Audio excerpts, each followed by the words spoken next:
Hello students. Can you recall what is the function of appendix to our digestive system? At present means in present diet, the appendix, it does not have any function. It is a functionless organ. And we know that functionless organs are called as vestigial organs. Okay. In earlier, the prehistoric man, which man? When fire was not invented, at that time man was eating raw food material. So human ancestors, they were consuming uncooked food with considerable amount of cellulose. So when fire invented or after invention of fire, man had changed his diet. He started taking cooked food. So therefore cellulose digestion, it does not take place in human body. Are wisdom teeth really useful for chewing food? No. Wisdom teeth are not useful for chewing the food.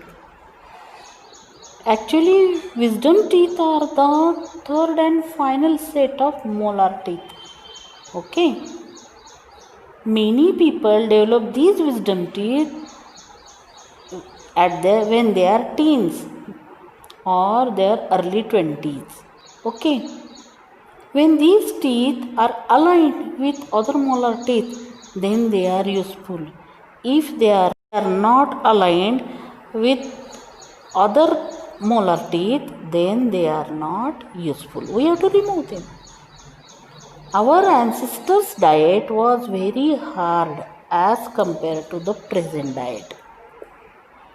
Okay, their diet was very hard as compared to the present diet.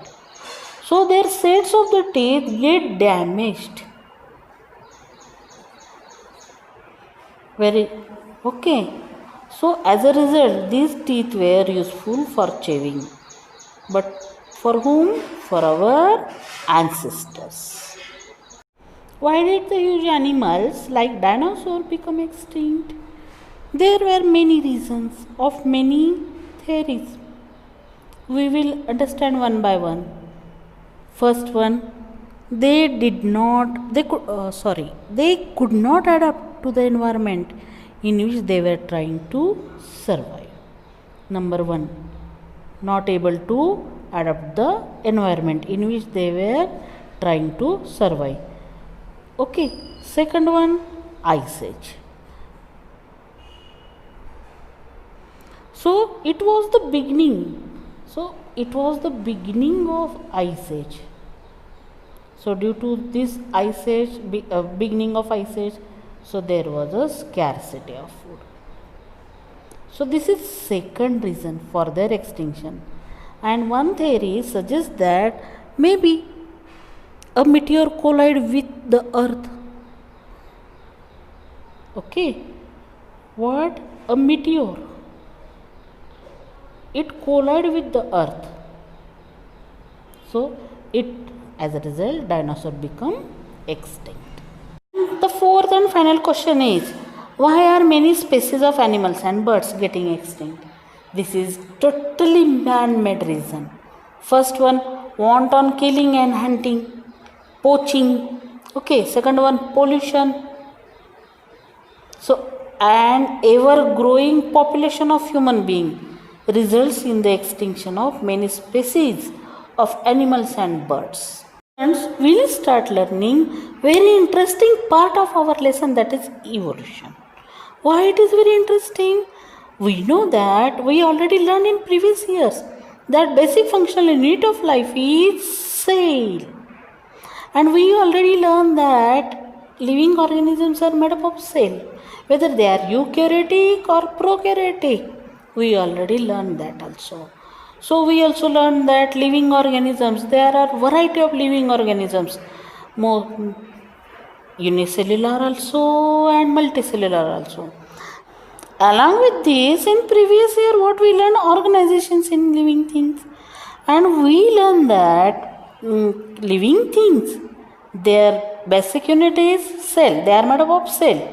So we learn organizations of cellular level organization, When these organization they fall short, we learn tissue level organization, how it forms, then organ level organization, then how organism is formed with different organ systems. All these things we learn.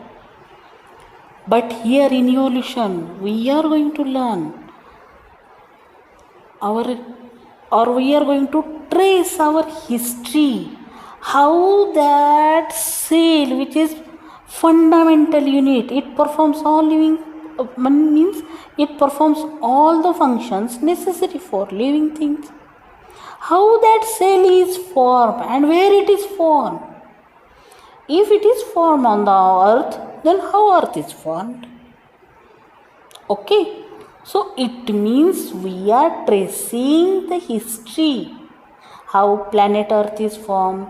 If planet Earth is formed with different means theories are available, how that Earth is formed, then it means obviously there are other theories which proves about the formation of other planets, galaxies. So we'll understand it in our lesson called as evolution. So as I told you, what is evolution? It is a formation of new species. How these new species are formed? Due to changes in specific characters of several generations of living organisms. So these organisms, they were formed due to changes. So new species of these organisms were formed. How they were formed? As a response to the natural selection. So this process is called as evolution. This evolution, it is a very slow process. In this evolution, gradual changes occurs in living organisms over a long duration. Okay, so this process where gradual changes occur, and these changes these changes are irreversible. Okay, so these gradual changes which leads to the development of an organism. Such gradual changes occurring in living organism over a long duration time is called as evolution. 3.5 billion years ago, life had been non-existent on the earth. And before we start learning how the process takes place for the formation of single cell, we'll understand how the universe is formed. And next video is of origin of universe. From then we'll learn solar system and earth. Why we have to observe this video? Because the origin of life on the earth is closely related with the origin of earth. Okay, so in order to understand it properly, first we'll observe it. That's why it is given, one instruction is given in our textbook, that just collect the information about Big Bang theory from internet.